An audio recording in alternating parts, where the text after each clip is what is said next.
মজলিসের মধ্যে নবীজির সাথে সাহাবায়ে কেরাম বসা। নবীজি বলতেছেন, কে আছে আমার থেকে এই কালিমাগুলো শিখবে, গ্রহণ করবে? শুধু তাই না, ফায়ামালু বিহিন্না আও ইউআল্লিমু মান ইয়ামালু বিহিন, সে নিজে আমল করবে আর যে আমল করতে চায় তাকে এটা শিখায়া দিবে। আবু হুরায়রা রাদিয়াল্লাহু তাআলা আনহু নবীজির সোহবতে বেশি থাকতেন। যদিও ইসলাম গ্রহণ করেছেন অনেক পরে, নবীর সোহবতে থাকতে পারছেন 5 বছরের কিছু কম বেশি। এই অল্প সময় নবীর সাথে থাকছেন, কিন্তু পুরা সময়ের অধিকাংশ সময় নবীর সাথে থাকছেন। এই জন্য অনেক সাহাবায়ে কেরাম আছে যারা প্রথম দিকে ইসলাম গ্রহণ করেছে, সেই তুলনায় আবু হুরায়রা শেষের দিকে ইসলাম গ্রহণ করার পরেও নবীর সাথে সময় বেশি দেওয়ার কারণে সবচাইতে বেশি হাদিস বর্ণনাকারী হয়ে গেছে। উনি তো চান্সে থাকতেন সব সময়, যখন এই কথা বলছে বলে ইয়া রাসূলুল্লাহ আমি আছি, আনা ইয়া রাসূলুল্লাহ। এবার নবীজি কি করলেন? তিনি বলেন ফাখাদা বিয়াদাই, নবীজি আমার হাতটাকে চাইপা ধরলেন। ফাআদ্দা খামসান, গুইনা গুইনা 5টা নসিহত করলেন। স্বাভাবিকভাবে দেখবেন আপনি আপনার বন্ধুর সাথে পথ চলতেছেন, গুরুত্বপূর্ণ কথা যখন বলতে চান হাতটা ধইরা বলেন, এই দোস্ত দেখো দেখো এটা। নবীজি সাল্লাল্লাহু আলাইহি ওয়াসাল্লাম হাত ধরার দ্বারা গুরুত্বকে অনুধাবন করাইতেছেন। গুইনা গুইনা 5টা নসিহত করলেন। 1 নাম্বার নসিহত, নবীজি বলেন, ও আবু হুরায়রা, ইত্তাকিল মাহারিমা তাকুন আবাদান নাস, তুমি নিষিদ্ধ বিষয় থেকে বাঁচো, হারাম থেকে বাঁচো, মানে আল্লাহ যেটা মানা করছে সেটা থেকে বাঁচো। তাইলে কি হবে? বলে তুমি মানুষের মধ্যে সবচেয়ে বড় আবেদ হয়ে যাইবা।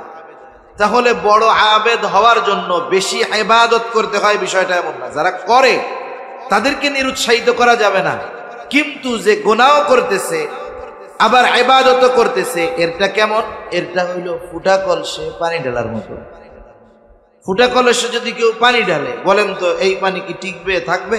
এক সময় বাইরে হয়ে যাবে। কিন্তু যার কলস ছিদ্র নাই, ও পানি যতটুকু ঢালবে ততটুকু টিকবে। এই জন্য আমাদের সমাজে অনেক মানুষ আছে পাপাচারের সাথেও লিপ্ত, গুনাহও করে, সুদও খায়, ঘুষও খায়, আবার তাহাজ্জুদও পড়ে। সে মনে করে বেশি ইবাদত করলে আবেদ হওয়া যায়। বাস্তবতা হলো বেশি ইবাদত, বড় আবেদ হওয়ার জন্য গুনাহ ছাড়তে হয়, পাপাচার ছাড়তে হয়। যে কথার থেকে গেলাম আর কি, যে আমাদের ইবাদত কম হোক, কিন্তু ইবাদত গুলো একমাত্র কার সন্তুষ্টির জন্য হবে? জোরে বলেন তো, আল্লাহর সন্তুষ্টির জন্য। তাহলে আমলে সালেহ হওয়ার 1 নাম্বার শর্ত হলো ওই ইবাদত হতে হবে আল্লাহর জন্য। 2 নাম্বার শর্ত, ইবাদত এটা হবে নবীজি সাল্লাল্লাহু আলাইহি ওয়াসাল্লামের তরিকায়। এই পৃথিবীতে যত ইবাদত আছে, কোনো ইবাদত এমনটা নাই যে নবী সেই ইবাদতের পদ্ধতি দেখায়া যান নাই। বরং যত ইবাদত আছে প্রত্যেকটা ইবাদতের তরিকা পদ্ধতি নবীজি প্র্যাকটিক্যাল ভাবে আমাদের জন্য রেখে গেছে। যেমন ঈমানের পরে সবচাইতে বড় ইবাদত হইল নামাজ। ঈমানের পরে সবচেয়ে বড় ইবাদত কি বলেন? নামাজ। নামাজের আদেশ আল্লাহ তাআলা কোরআনুল কারীমের মধ্যে করেছেন। 82 জায়গায় নামাজের কথা আছে। বেশি জায়গায় কথা আছে বলে ফরজ, বিষয়টা এমন। বেশি জায়গায় আছে বিদায় নামাজের গুরুত্ব বেশি, বিষয়টা এমন। বরং আল্লাহ তাআলা একবার বললে ওই কথার গুরুত্ব যেমন, 100বারও যদি বলেন ওই কথার গুরুত্ব তেমন। মুফাসসিরিনে কেরাম বলেন, আল্লাহ তাআলা যে 82 জায়গায় নামাজের কথা বলছেন, উল্লেখ করছেন, এর কমপক্ষে 82টা কারণ আছে। প্রত্যেক জায়গায় উল্লেখ করার আলাদা আলাদা কারণ আছে। কথা বুঝতেছেন তো? প্রত্যেক জায়গায় উল্লেখ করার আলাদা আলাদা কারণ আছে। তা যাই হোক, ঈমানের পরে সবচাইতে গুরুত্বপূর্ণ ইবাদত হলো নামাজ। এখন বলেন তো, নামাজের আদেশ তো কোরআনে। আমাদের দেশে নতুন একটা গ্রুপের আবির্ভাব ঘটেছে, এরা নিজেদেরকে দাবি করে আহলে কোরআন। কথায় কথায় আসলো তাই বলি, এরা নবীর সিরাত, নবীর সুন্নাত, হাদিসকে বাদ দিয়ে শুধু কোরআন মানতে চায়। কিন্তু বাস্তবতা হলো হাদিস এটা হলো কোরআনের ভাষ্য, কোরআনের ব্যাখ্যা। আর সাহাবায়ে কেরাম হলো হাদিসের প্র্যাকটিক্যাল, আর নবীজি হলেন কোরআনুল কারীমের প্র্যাকটিক্যাল। নবীজি হলেন জীবন্ত কোরআন। এজন্য আয়েশা সিদ্দিকা রাদিয়াল্লাহু তাআলা আনহার কাছে আয়েশা একজন জিজ্ঞাসা করে, আয়েশা, নবীজির ব্যাপারে আমাদের কিছু বলো, তার আখলাকের ব্যাপারে বলো। আয়েশা সিদ্দিকা রাদিয়াল্লাহু তাআলা আনহা বলেন, তুমি কি কোরআন পড়ো নাই? বলে, হ্যাঁ পড়েছি। এইবার আয়েশা সিদ্দিকা রাদিয়াল্লাহু তাআলা আনহা বলেন, কানা খুলুকুহুল কোরআন, এই কোরআনটাই হলো নবীর চরিত্র। কেন বলছে? কোরআনে যত আদেশ আছে, যত বিধান আছে, সব বিধান আল্লাহ তাআলা আমার আপনার নবীর মাধ্যমে বাস্তবায়ন ঘটিয়েছেন। কোনটা বাদ নেই, কোনটা বাদ নেই। যেমন কোরআনে আছে জিনা করলে শাস্তি কি হবে, বিবাহিত নারী পুরুষ জিনা করলে শাস্তি কি হবে, পাথর নিক্ষেপ করে হত্যা করতে হবে, এটা কোরআনের আইন। এখন পাথর নিক্ষেপ করে হত্যা করবেন কাদের? যদি কোনো কাফের এই কাজ করে, শাস্তি তো তার জন্য না, সে তো ইসলামের মধ্যেই নাই। তাহলে শাস্তি কার্যকর করতে হবে কার? ইমানদারের উপরে, যদি ইমানদার জিনা করে। এখন রাসূল সাল্লাল্লাহু আলাইহি ওয়াসাল্লামের সামনে যেই ইমানদারেরা ছিলেন, বলেন তো এরা কি সাধারণ মানুষ ছিলেন নাকি? এরা তো সব সাহাবা কিরাম ছিলেন। এখন এই আমল যদি প্র্যাকটিক্যালে করাইতে হয়, তাইলে জিনা সংগঠিত হতে হবে সাহাবায়ে কিরামের মধ্যে। আল্লাহ তাআলার কুদরত, এটা উম্মতের জন্য রহমত। সাহাবাদের মাধ্যমে জিনা সংগঠিত হয়েছে, কিন্তু ব্যাপক হারে না, একটা দুইটা ঘটনা ঘটছে। এটা আল্লাহ তাআলার কুদরত, ঘটাইছেন হয়তো আল্লাহ। কেন? কারণ এই যে শাস্তির বিধান কোরআনুল কারীমে লিখিত আছে, প্র্যাকটিক্যাল ভাবে এটা কেমনে কার্যকর করতে হবে, আল্লাহ তাআলা আমার আপনার নবীর মাধ্যমে এটা প্র্যাকটিক্যাল ভাবে কেমনে সম্পাদন করা হবে, এটা দেখানোর জন্য এই ঘটনা ঘটাইছে। এখন মনে করেন একজনের দ্বারা জিনা সংগঠিত হয়েছে, তিনি সাহাবা ছিলেন, এই জন্য তাকে তিরস্কার করার সুযোগ নাই, কারণ সে তো গুনার তাওবা করছে। এইরকম এক সাহাবার দ্বারা জিনা সংগঠিত হয়ে গেছে, তার নাম হলো মায়াজ ইবনে মালিক রাদিয়াল্লাহু তাআলা। কথার থেকে কথা আসতেছে, আর একদিকে চলে যাচ্ছে কথা, তাও বলি যেহেতু সামনে আসলো। মায়াজ ইবনে মালিক জিনা করে ফেলছে। নবীজির কাছে এসে সে স্বীকৃতি দিছে, আমি জিনা করে ফেলছি। নবীজি তারে বলছে, যাও আল্লাহর কাছে মাফ চাও, মাফ করে দিন। মায়াজ ইবনে মালিক চলে গেছে। যাওয়ার সময় চিন্তা করে, আমি তো নবীরে বলি নাই যে কেমন জিনা করছি। কারণ হাদিসের মধ্যে আছে, চোখের জিনা দেখা, হাতের জিনা ধরা, পায়ের জিনা চলা, প্রত্যেকটা অঙ্গ প্রত্যঙ্গের আলাদা আলাদা জিনা আছে। তাইলে নবী তো বুঝতে পারে নাই কোন জিনা করছি। সে পুনরায় আবার ফিরে আসছে, নবীজির কাছে এসে বলতেছে, ইয়া রাসূলুল্লাহ, আমি তো ওই রকম জিনা করেছি যেমনটা বৈধ স্বামী স্ত্রী করে থাকে, আমি এই ধরনের জিনা করেছি। এইবার নবীজি মুখ ঘুরায় ফেলেন, সে আবার বলে যে আমি এইটা করছি। এরপরে রাসূল সাল্লাল্লাহু আলাইহি ওয়াসাল্লাম তার পরিচিত যারা, তাদেরকে বলতেছে, এটা কি মদ পান করছে নাকি? কারণ মানুষ যখন মাতাল থাকে অনেক কথাই বলে। পরীক্ষা করা হলো না, সে মদ পান করে নাই, নেশাগ্রস্ত নয়। জিজ্ঞাসা করা হয়, এই লোকটা পাগল নাকি? আশেপাশে খোঁজ নিয়ে জানা হলো না, পাগলও নয়। তার মানে সে মদপ্য নয়, পাগলও নয়, সুস্থ মস্তিষ্কে সে তার জিনার কথা স্বীকার করেছে। এইবার তাকে শাস্তি দেওয়া হবে, পাথরে নিক্ষেপ করা হলো, সে ইন্তেকাল করলো, মারা গেল। তার জানাজা দেওয়া হলো, দাফন কাফনে নবীজি অংশগ্রহণ করলেন। জিনার শাস্তি হয়েছে, দুনিয়ায় তাওবা হলো, জিনার শাস্তির তাওবা হলো পাথর নিক্ষেপে হত্যা। নবীজি তার জানাজায় শরীক হলেন, দাফনে শরীক হলেন। কবর দিয়ে সবাই ফিরে আসতেছে। দুইজন ব্যক্তি মায়াজ ইবনে মালিকের কবরের দিকে ইশারা করে বলে, এই তো মায়াজ ইবনে মালিক। আল্লাহ তাআলা যেই ব্যক্তির পাপ গোপন করার সুযোগ দিয়েছিলেন, কিন্তু এই ব্যক্তি বড় বোকা।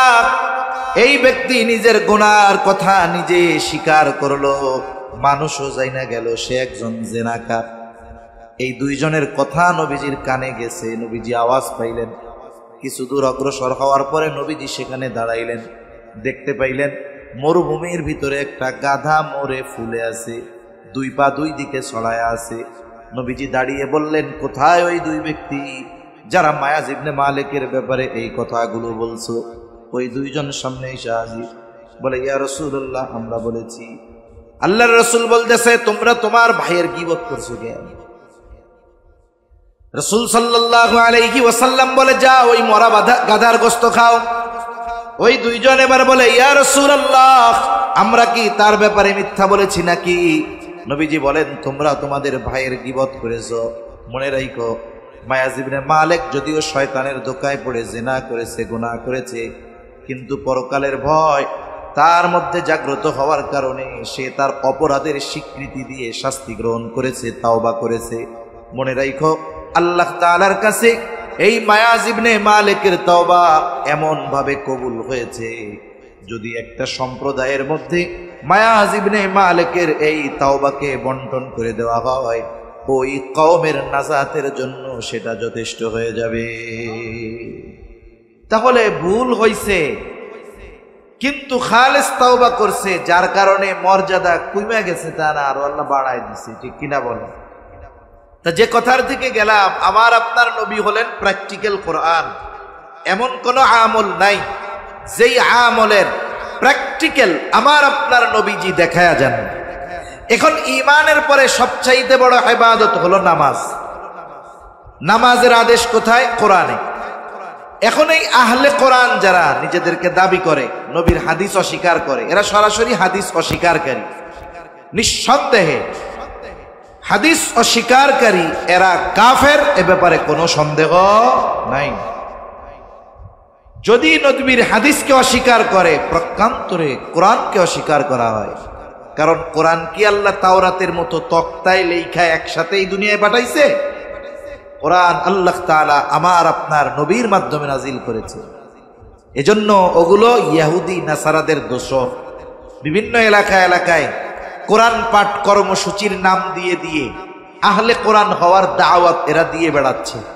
কখনো যদি আপনাদের এইদিকে আসে, তাহলে বিজ্ঞ উলামায়ে কেরাম যারা আছে তাদের সাথে পরামর্শ করে এরপরে খোঁজ খবর নিয়ে তাদের সেমিনারগুলোয় যাবেন।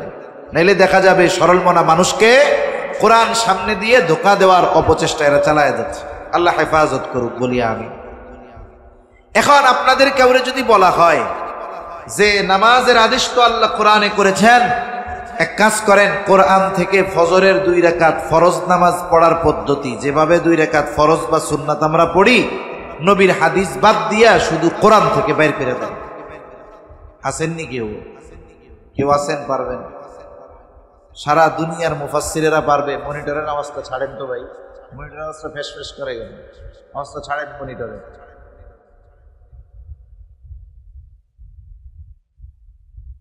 শুধুমাত্র আমরা আপনারা না, সারা পৃথিবীর সব মুফাসসিরদেরকে যদি কোরআন হাতে দিয়ে বলা হয় নবীর হাদিস, নবীর সুন্নাহ, নবীর সিরাত সব একদিকে রাখবা, শুধুমাত্র কোরআন থেকে 2 রাকাত ফজরের সুন্নাত নামাজ পড়ার পদ্ধতি বের করে দাও, সাথে সাথে যদি কিয়ামত পর্যন্ত হায়াত যদি পায়, নবীর সুন্নাহ হাদিস বাদ দিয়ে 1 রাকাত নামাজ পড়ার পদ্ধতিও তারা বের করতে পারবে না।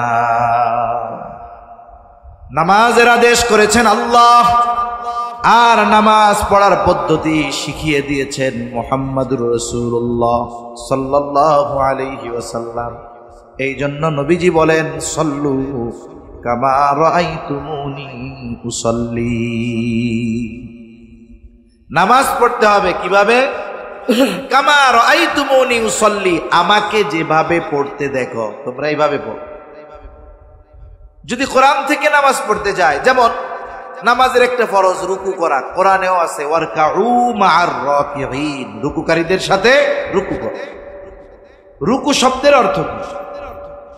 রুকু শব্দের অর্থ হইল ঝুঁকা।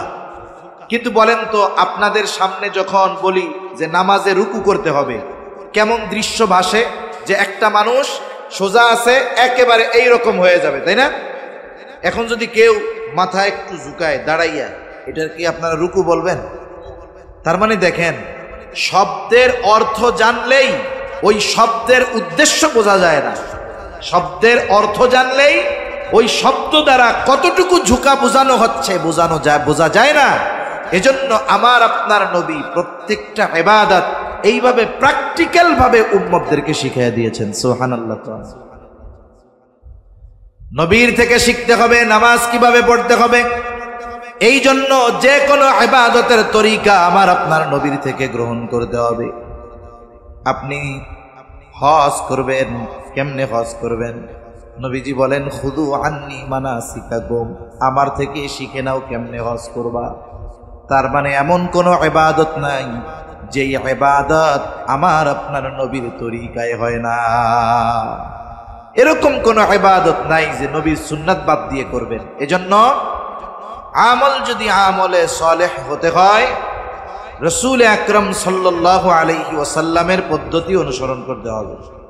দুইটা শর্ত গেল। 3 নাম্বার শর্ত, যেই ইবাদত আমি আপনি করব সেই ইবাদতের ব্যাপারে ইলম অর্জন করতে হবে, জ্ঞান অর্জন করতে হবে। ইলম শিক্ষা করা ফরজ।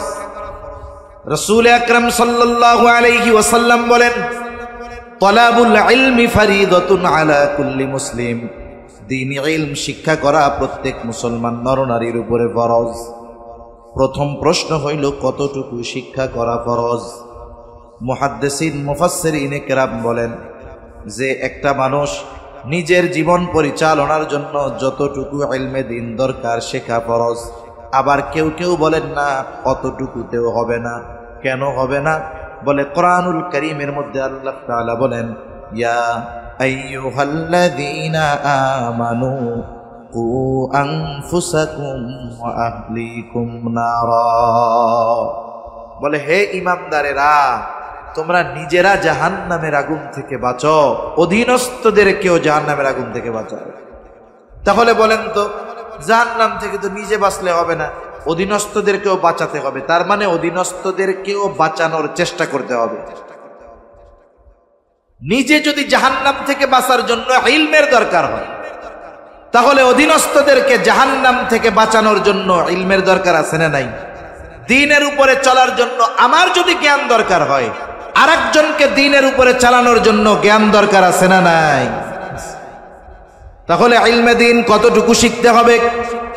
বলে নিজে দ্বীনের উপরে চলতে, অধীনস্থদেরকে দ্বীনের উপরে চালাইতে যতটুকু ইলমে দ্বীন অর্জন করা দরকার ততটুকু সকলের জন্য অর্জন করা ফরজ।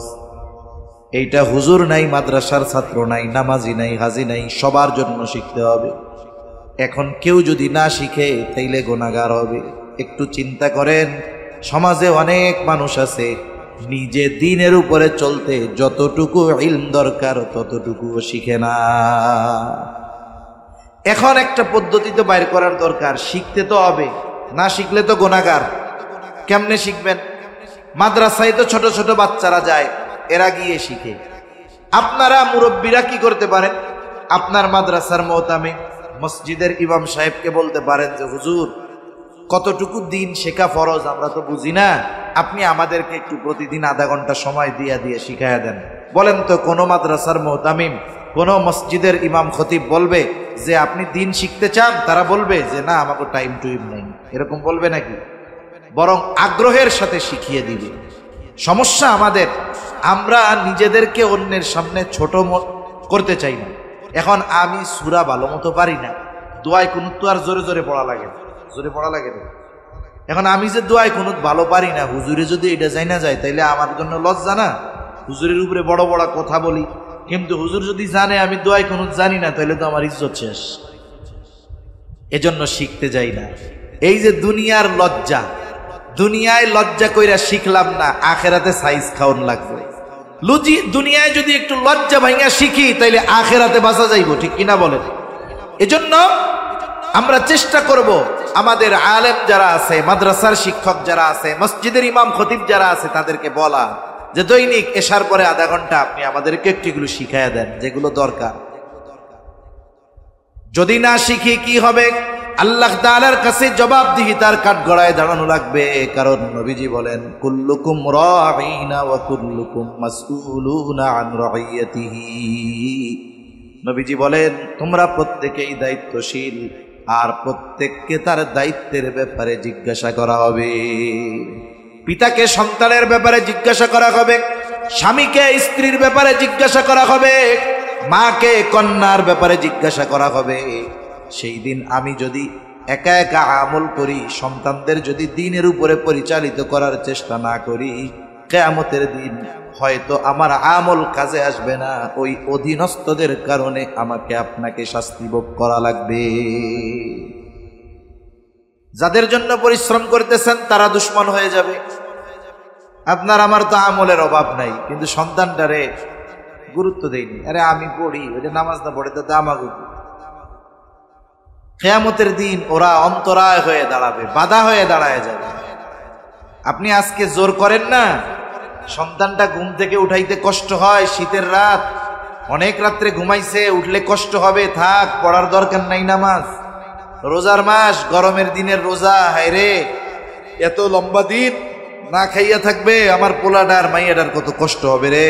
এই যে মোহাব্বত কইরা রোজা রাখার নাই, নামাজ পড়ার নাই, পর্দা করার নাই, এই মোহাব্বত পরকালে ওরা আপনার আমার বিরুদ্ধে দাঁড়ায় যাবে। কি বলবে? রব্বানা ইন্না আতা'না সাদাতানা ওয়া কুবারা'না ফাআদাল্লুনাস সাবিলা। বলবে রব, ইন্না আতা'না সাদাতানা ওয়া কুবারা'না, আমরা আমাদের নেতাদের বড়দের অনুসরণ করেছি। সন্তান বলবে আমি নামাজ পড়ি নাই, এর জন্য দায়ী হইল আমার বাপ। স্ত্রী পর্দা করে নাই, বলবে দায়ী হইল আমার স্বামী। মেয়ে দিনের উপরে চলে নাই, বলবে দায়ী হইল আমার আব্বা। এখন এরা যেহেতু তোমাদের জাহান্নামে যাওয়ার দায়ী, তাহলে কি হবে? এবার বলবে ফাআদাল্লুনাস সাবিলা, তারাই তো আমাদেরকে পথভ্রষ্ট করেছে, তাদের কারণে জাহান্নামী হইছি। যেহেতু তাদের কারণে জাহান্নামী হইলাম, আল্লাহ তাআলার কাছে এইবার ওই সন্তানেরা পিতামাতার ব্যাপারে, অধীনস্থরা অভিভাবকের ব্যাপারে আল্লাহ তাআলার কাছে বলবে রব্বানা আতিহিম দি'ফাইনি মিনাল আযাবি ওয়ালআনহুম লা'নান কাবীরা। আযাবরে দ্বিগুণ করে দেন, একেবারে আপনি বড় লানত বর্ষণ করেন এগুলোর উপর। এদের কারণে আমরা জাহান্নামী হয়েছি। শুধু তাই না, আখিরাতে আমার আপনার এই অধীনস্থ যারা, যাদেরকে আমি দিন শেখার জন্য উদ্বুদ্ধ করি নাই, দিন শেখানোর জন্য কঠোরতা করি নাই, ওরা বলবে দেখাই দেন তাদেরকে, ওদেরকে আমরা পা দিয়ে পাড়াইয়া এরপরে জাহান্নামে যাব। রব্বানা আরিনাল্লাযাইনি আযাল্লানা মিনাল জিন্নি ওয়াল ইনসি নাজআলহুমা তাহতা আকদামিনা লিয়াকুনা মিনাল আসফালিন। বলবে রব দেখায় দেন যেই সমস্ত মানুষ এবং জিনদের কারণে আমরা জাহান্নামে হইলাম, তাদেরকে দেখায় দেন। কেন দেখাই দিব? আল্লাহ তাআলা কাছে তারা বলবে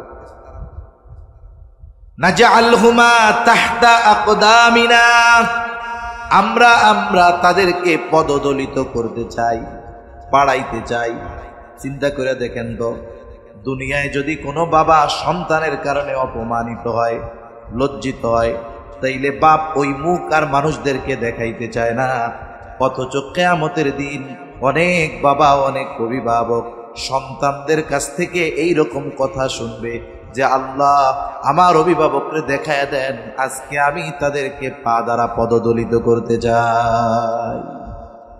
সেজন্য ওই অপমান হওয়ার আগেই উচিত আমাদের অধীনস্থদেরকে দিন শেখানো। যেই কথার থেকে এত কথা বললাম যে আমলে সালেহ হওয়ার জন্য তৃতীয়ত যেই বিষয়টা দরকার, ইলমে দিন অর্জন করতে হবে। কতটুক? বলে নিজে এবং অধীনস্থদেরকে দিনের উপরে পরিচালিত করতে যতটুকু ইলমে দিন দরকার, এতটুকু শেখা সকল মুসলমান নরনারীর উপরে ফরজ। একটু দেখেন একটা কথা, একজন নামাজে দাঁড়াইছে, নামাজে দাঁড়ানোর আগেই তার তো কিছু কাজ আছে। যেমন নামাজের ভেতরে বাইরে ফরজ হইলে 13টা। কয়টা? 13টা। নামাজ শুরু করার আগে বাইরের ফরজ, কাপড় পাক, শরীর পাক, নামাজের জায়গা পাক। এই যে এখন একজন নামাজে দাঁড়াইছে, কিন্তু নামাজের 13 ফরজের একটাও জানেন। আমি যদি জানি এইগুলো ফরজ, এখন যদি নামাজের মধ্যে কোনোটা ছুটে যায় তাহলে আমি বুঝবো যে আমার নামাজ আর নাই। কিন্তু এখন একজন জানে না যে এইগুলা ফরজ, এই 13 ফরজ যার জানা নাই, নামাজের মধ্যে যদি 13টার থেকে একটা ছুটা যায় তাহলে বলেন তো তার নামাজ থাকবে না যাবে? যাবে। কতজন আছে একেবারে বায়ু সাইডা সুন্দর মতো সাউ সিজদা করে। এখন বলেন তো, একজন নামাজ শেষ করার আগে সাউ সিজদা দিছে, আর একজন জিজ্ঞাসা করছে এবার সাউ সিজদা দিলা কেন? এখন কইতেছে আমার নামাজের মধ্যে বায়ু ছুটে গেছিল এই জন্য সাউ সিজদা দিছি।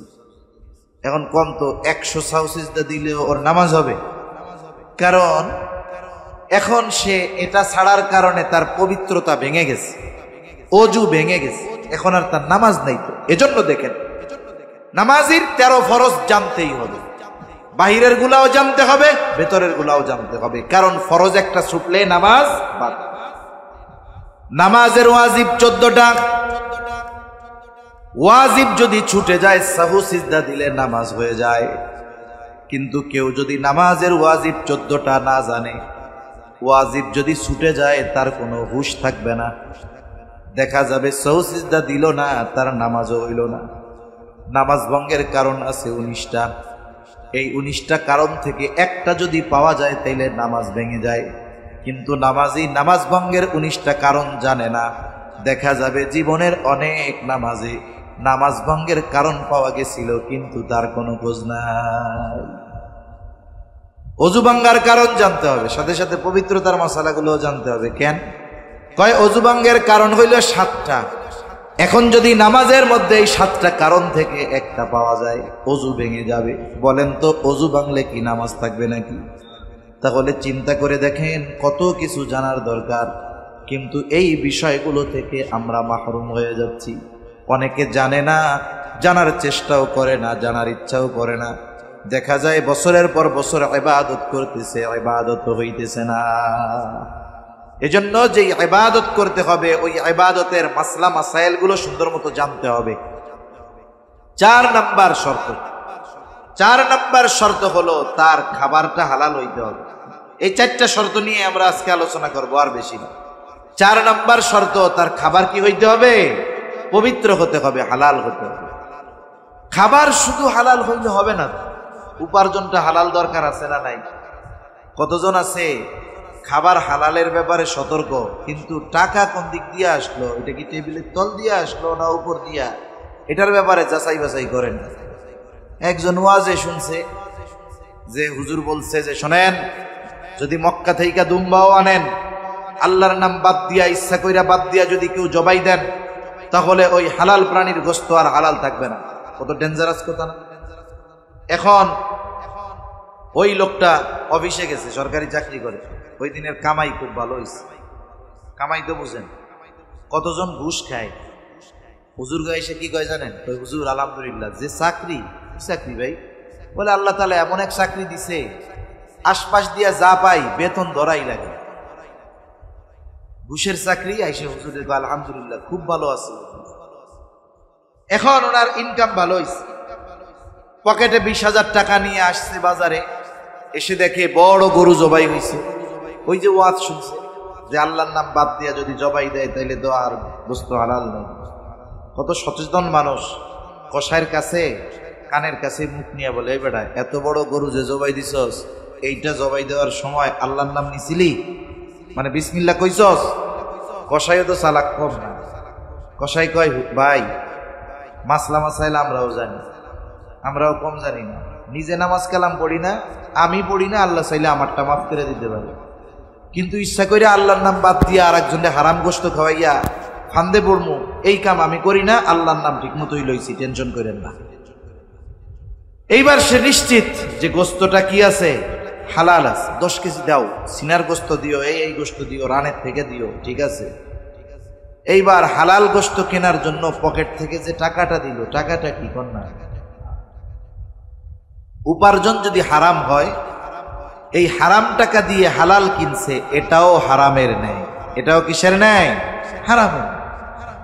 এজন্য 1 নম্বরে উপার্জন হালাল হতে হবে। উপার্জন হালাল, হালাল উপার্জনের নিমিত্তে কেউ যদি হালাল কর্ম করে, কর্ম যত ছোট হোক, উদ্দেশ্য আল্লাহ হালাল উপার্জন করতে চাই, হারাম খাইতে চাই না, 5 ওয়াক্ত নামাজ ঠিক মতো পড়ে, ফরজ ওয়াজিবগুলো ঠিক রাখে, হালাল উপার্জনের নিয়তে যেই ব্যক্তি হালাল কর্ম করে, নবীজি বলেন কাসবুল হালালি ফারিদাতুম বাদাল ফারিদা, ফরজ ইবাদতের পরে অন্যতম ফরজ ইবাদত হলো হালাল উপার্জন করা। ফরজ ইবাদত ঠিক রেখে হালাল উপার্জনের নিয়তে যে হালাল কর্ম করবে, তার ওই কর্মটাও তার আমল নামায় ইবাদত বলে যোগ হয়ে যাবে।